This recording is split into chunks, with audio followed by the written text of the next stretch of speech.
Warhammer 40k Iceberg, just on some general lore and theories from the community. And we'll dive straight in, but just before that, just want to say again, thank you for being here if you've been here a while, and if you're new, welcome, and I hope you subscribe and continue to check out the channel. There's plenty of videos already here, and plenty more to come as well. And so the structure here is going to be doing a couple layers of this Iceberg each video, so I'm probably going to do it in 4 parts and shoot for about a half hour or longer on each of these videos.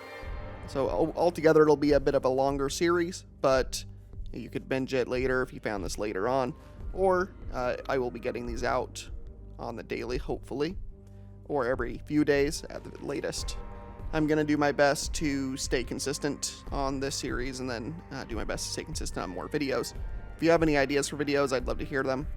Part of why I haven't been posting is just don't want to force content. I want to make things that I want to make, and things I think you will find interesting as well. So if you find something that you want talked about interesting that I have not already covered, please let me know in the comments.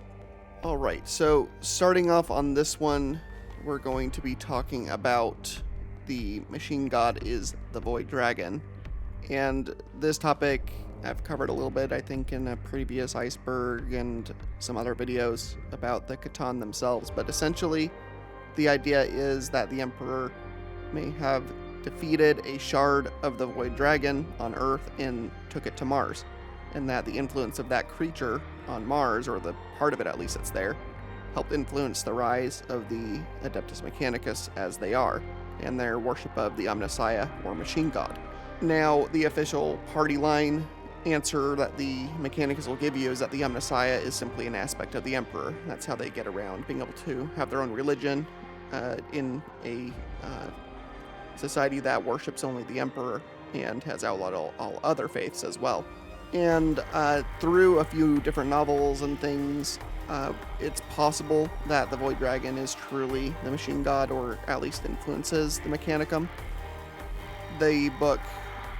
The literal book Mechanicum, which is one of the Horus Heresy novels, does have the protagonists of that novel go to the labyrinth that is said to contain this shard of the Void Dragon, and so there is some credence to this. Nothing's just come right out and said it, but some other evidence for this as well is that the Necrons have also made efforts to show up on Mars, bypassing the security systems of the Sol system just to go land there, and then they were defeated by Imperial forces shortly after landing. So what they were doing there, they didn't exactly have time to elaborate on, but essentially there's some connection between the Necrons, the Catan, and the Mechanicus and Mars, but what exactly that is has never been expressly told. Alright, next we have the Rangdan. I've got some videos that go more over this. Some of it is related to the missing primarchs, possibly, so there's that video.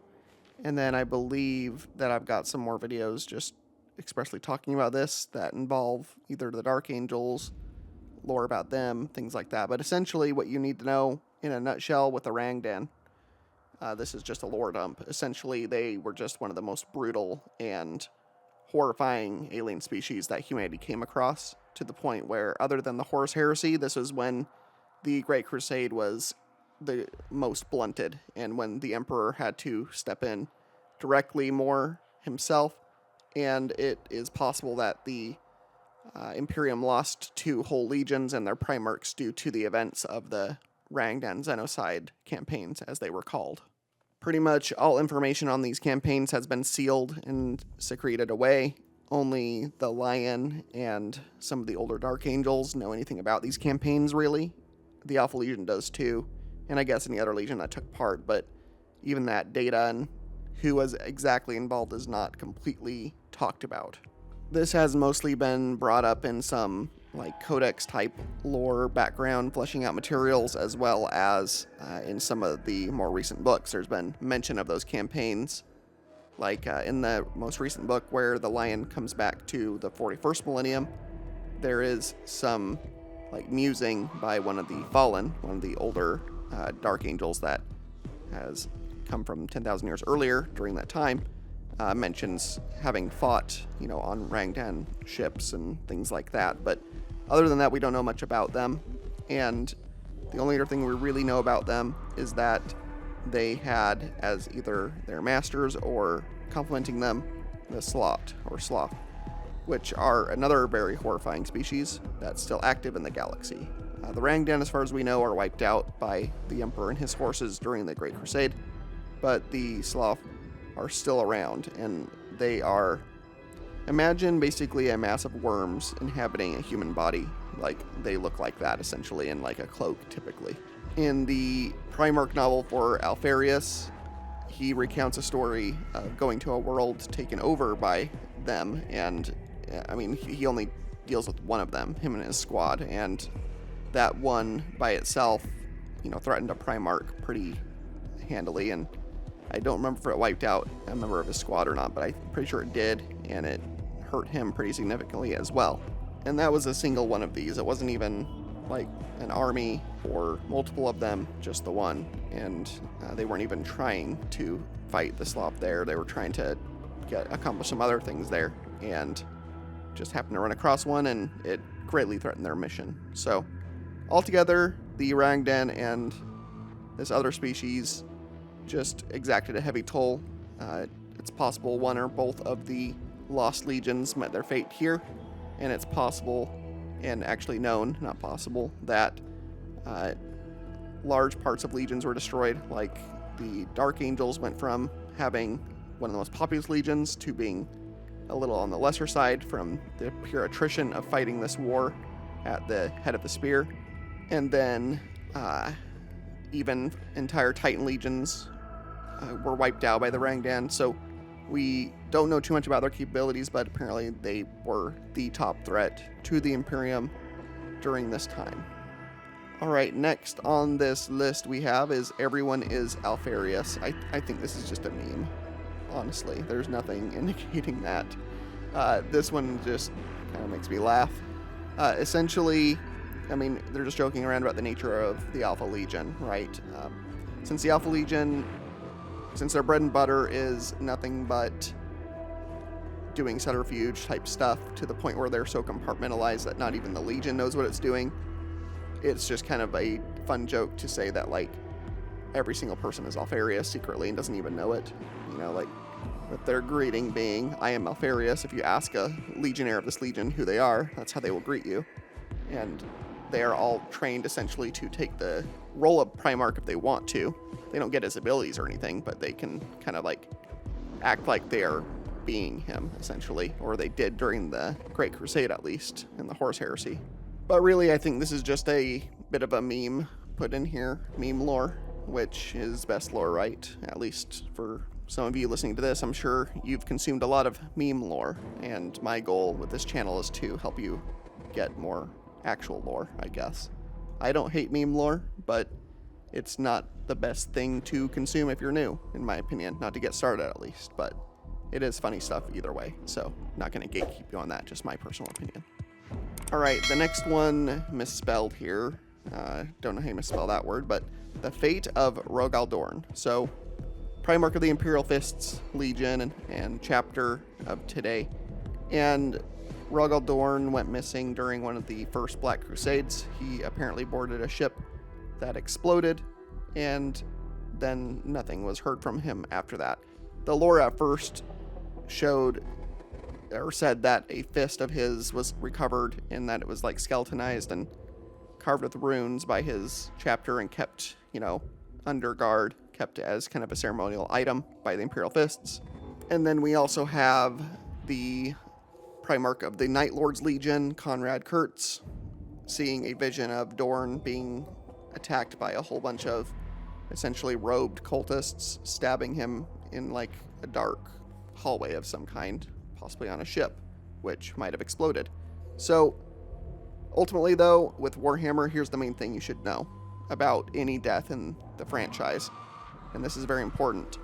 No deaths happen off screen, and what I mean by that is the death happens either right in front of you, and if there's not a body, if there's not great detail on how their head is cored out or chopped off or otherwise atomized, that person is likely not dead.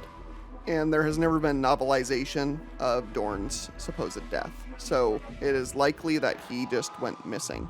And I have a whole video dedicated to the possible fate and theory on Dorn. This is in relation to the Bequin trilogy of novels currently being written by Dan Abnett. We are on book 2 of 3, and Dan has not released the third one. The third one should come out in the next few years, hopefully. And I just went to see if I missed any news of it coming out, and I haven't seen any. There's no new news on a release date for this book yet. We just know it's coming. There was a huge lag between the first book and the second one, and I think it was like literally a decade between the two. And then I don't think we're quite to a decade yet, but Dan was busy with finishing up the Horus Heresy, and writing other books in that setting in between this one, and also writing other things. So hopefully his focus is more on finishing this, because Pandemonium essentially connects to the end of the Horus Heresy directly and the events of those books.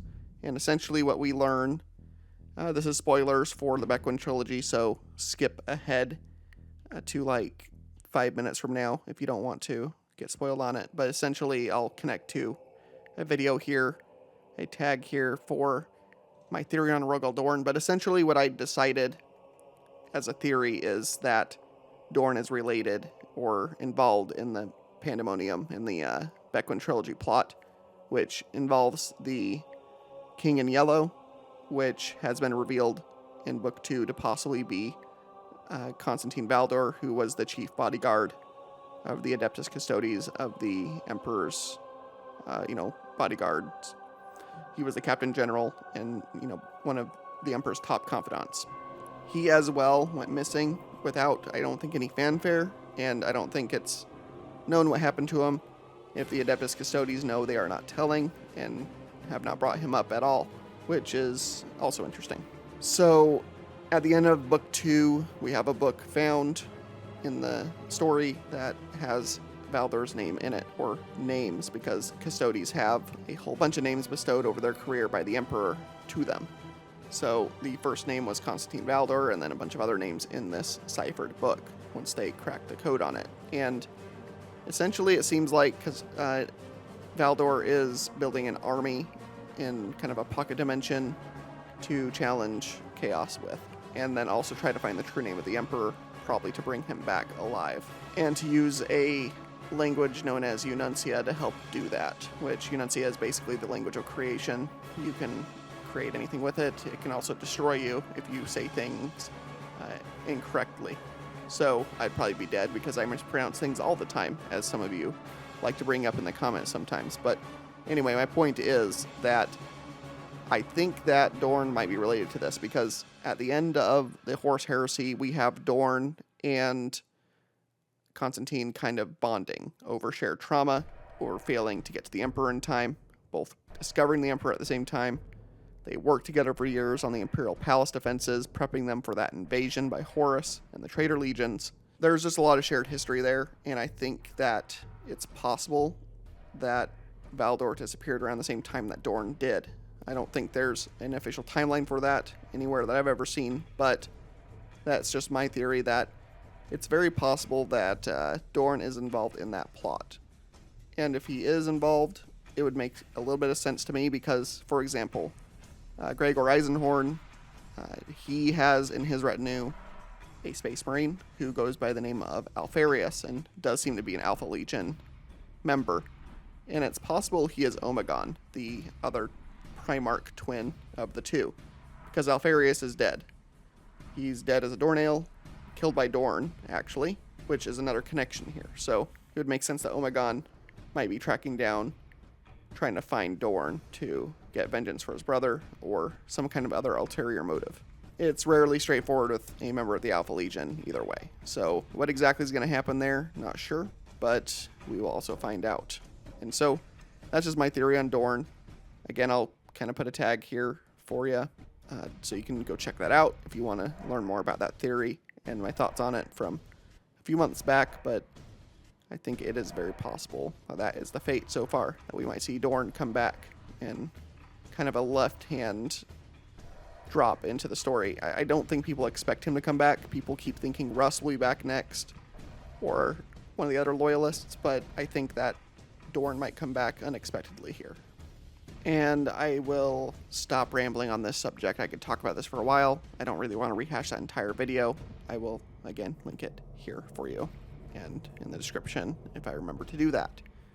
All right, next we have the tower uplifted by the Eldar or Aeldari. Pure fan theory here. I've never once read one iota that this is the case, that the Aeldari would ever give one flying little bit of anything of a care for the Tau. I don't even know if the Aeldari know the Tau exist, really. I mean, not like as a whole species, really. They wouldn't care. I mean, the entire Drukhari species doesn't care about the Imperium of Man, and the Imperium of Man actually invaded Kamarag at one point and, like, did some damage to the Dark City and everything. And the Drukhari just didn't do anything about it because they don't care. And so the Drukhari aren't all the Aeldari, and I think when they say they were uplifted by the Eldar, they mean the Craft World Aeldari. And still, the Craft World Aeldari are kind of aloof to other species. They aren't really altruistic. They're pretty self-serving. The entire species is. And that's part of why they are in the predicament they are, is they're ultimately selfish. And while the Craft World Eldar try their best to combat chaos and be somewhat on the good side of things, I would say, I don't think that that extends to helping other species like the Tau with just general fighting or anything.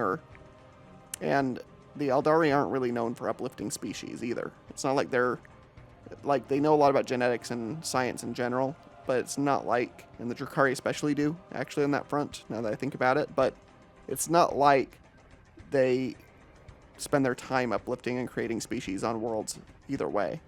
They themselves were a species uplifted by the old ones, but as far as we know, the Tau kind of just naturally evolved on their world and were not seeded there by the old ones or any other species. All right, next we have Malal. Now, there's another video I have about him, dedicated to him, this subject.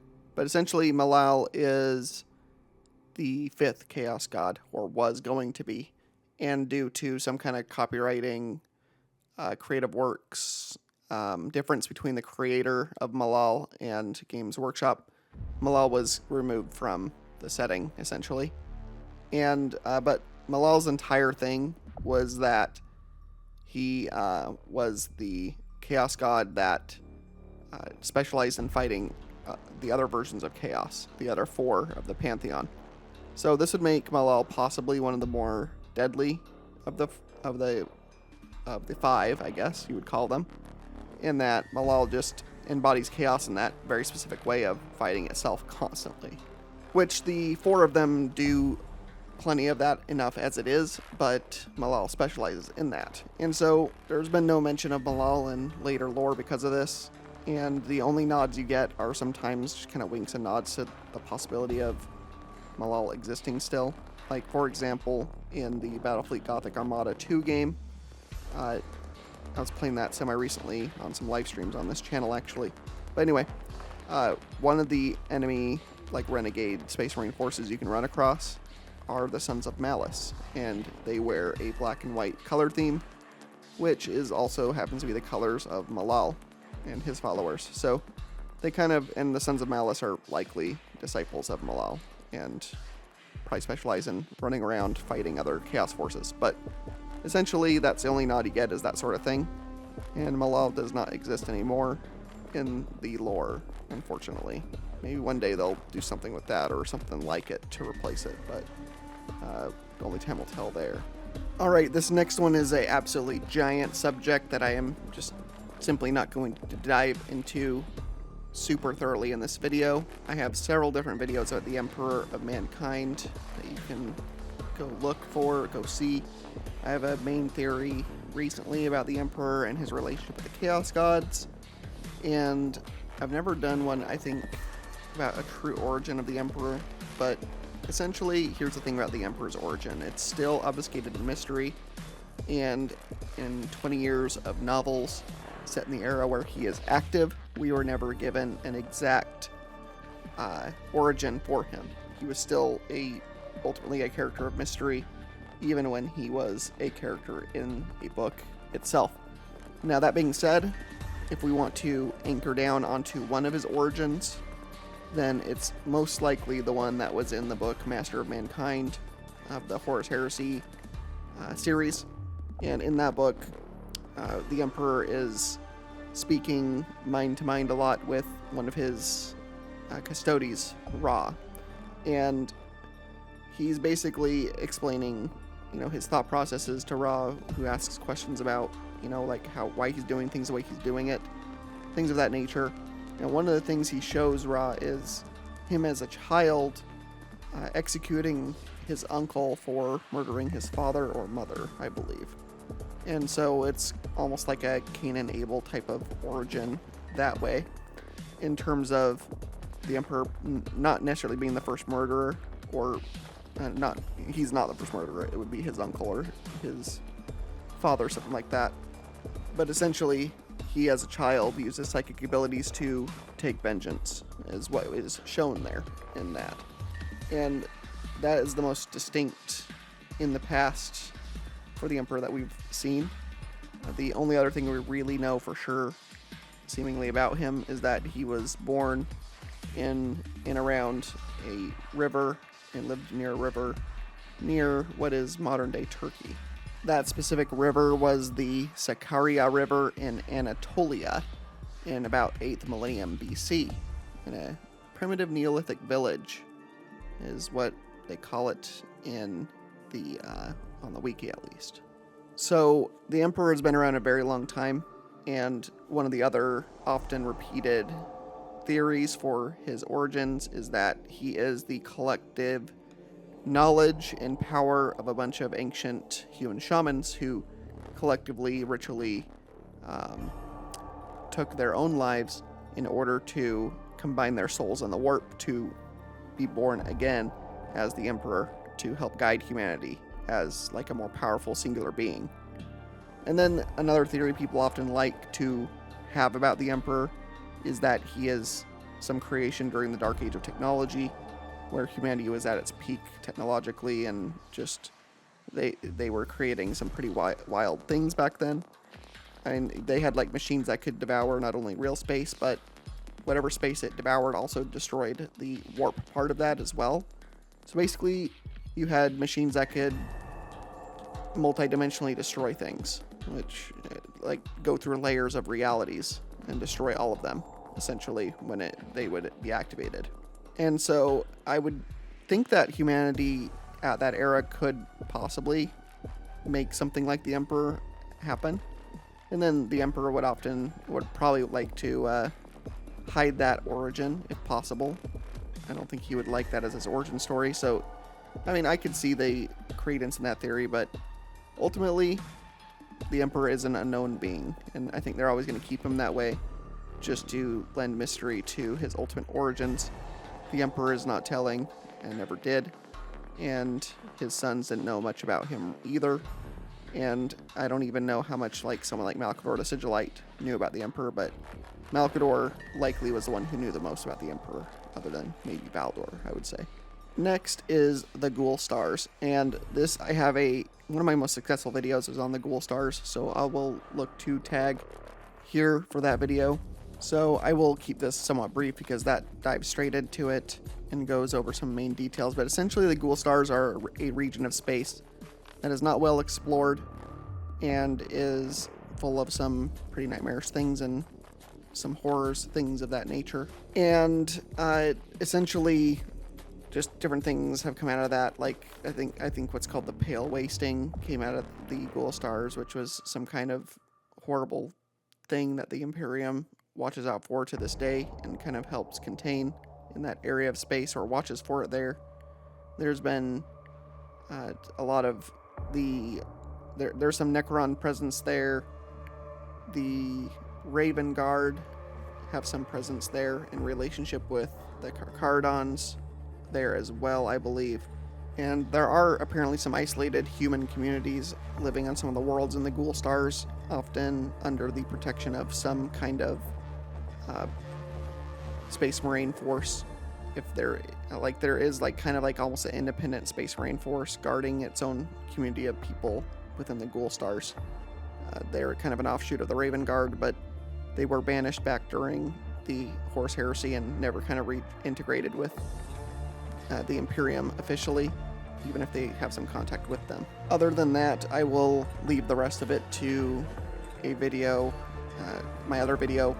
You can go watch that if you want to learn more about the Ghoul Stars. It's definitely a cool place to learn about, but I will leave it to that video for you for more details to that one. Alright, we're up to the next layer now. So the first one is Fantasy and 40k happen in the same universe.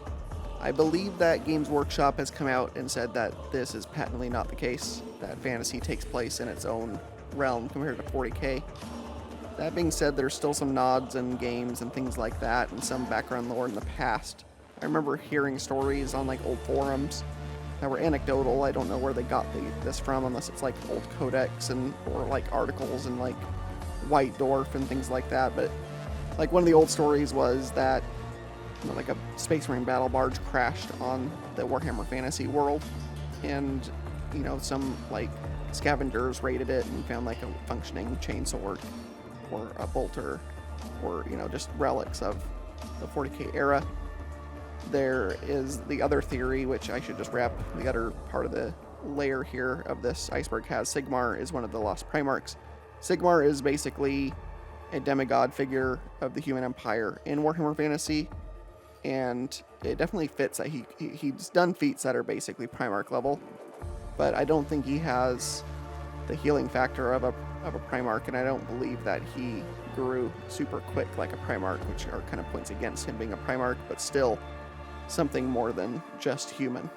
And then in the latest Total Warhammer game, there was some nods to 40k, like when you go into the realm of Khorne, you can go get the blood in the Blood God's realm. You can go get these different relic weapons strewn about his realm to help your forces, and one of those is a chainsword from 40k. So there's definitely some nods and things in fantasy. Some of the species have some overlap, like the High Elves are essentially Aeldari, and then you have the Orcs, which are very similar to their counterparts in 40k, but then the Orcs don't really have goblins in 40k, whereas they're essentially part of the Orc species, or at least in their armies in fantasy. So there's some distinct differences, but those differences are somewhat cosmetic at times, and there's no Skaven, which are like a rat species. If you're not familiar with fantasy, the Skaven are like this horde rat species, and they're not in 40k. So there's just some things that are not overlapping directly. I think originally they were going to have the Hrud in 40k be Skaven from fantasy, but then decided to go a different way with it. And then, of course, the biggest connection between the two places is the Chaos Gods. And as far as I know, it's been said that the Chaos Gods are the same for Chaos Gods as in 40k, that they are not different. So there is that connection, that perhaps through tunneling through the warp, that fantasy takes place in its own dimension, but in that way is connected to 40k, just that it doesn't necessarily happen in the same universe.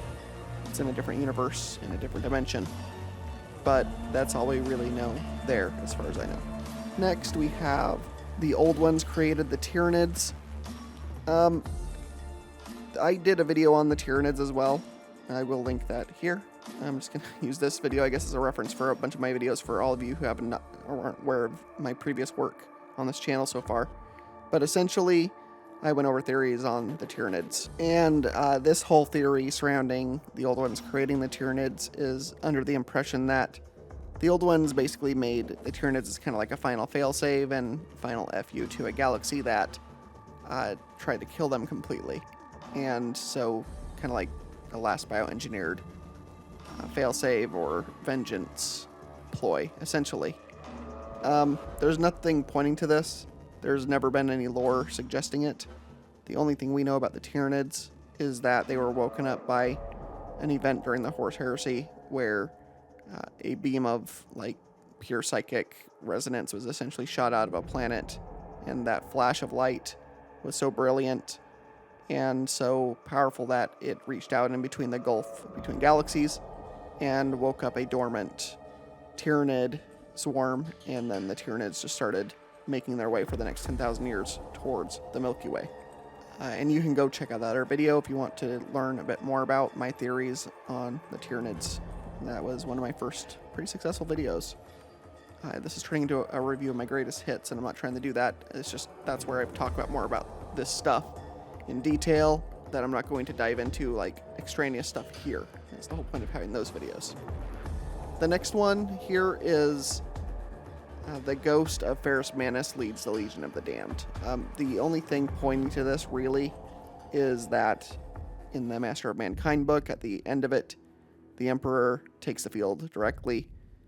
For the first time, I think we see in a book, other than I think one of the more like side story books, showing the Emperor during like the early parts of the Great Crusade. But anyway, the Emperor takes the field and he lets loose with like essentially like his psychic abilities, which causes a bunch of animated souls to show up, and they're like on fire with his fire, his brand of psychic flame. And it mentions that one of the figures seems to be Ferrus Manus, and that cavalcade of vengeance spirits essentially that the Emperor conjures up to help fight the demons that his custodies and other forces have been fighting for weeks at this point. He helps turn the tide, and these beings are with him. And so some have taken that to mean that due to the similarities in description of the Legion of the Damned to these souls showing up, that means Ferrus Manus might lead the Legion of the Damned or is part of it. But nothing's expressly been said about this. It's mostly just fan theory and hope on that front. And I believe there's even been some author expression that no, that was not what we were doing with that scene. Just talking in interviews and things like that. But that's as much as I know about that. I don't believe it's true. Nothing like Ferrus Manus has been shown in the modern era where the Legion of the Damned has been the most active. Just Space Marines have shown up, to help loyalists in their darkest hour, so to speak. But none of that matched the description of a Primarch. All right, next we have Conrad Curze faked his death. No, he did not. And this is back to what I said regarding the fate of Rogal Dorn, in that if you see a death on screen, it's happened in Warhammer. If you don't see it happen on screen, it has not happened. And in the Night Lord's Omnibus, we do get a novelization of Conrad Curze's death. And Conrad is not, he's a sneaky Primarch.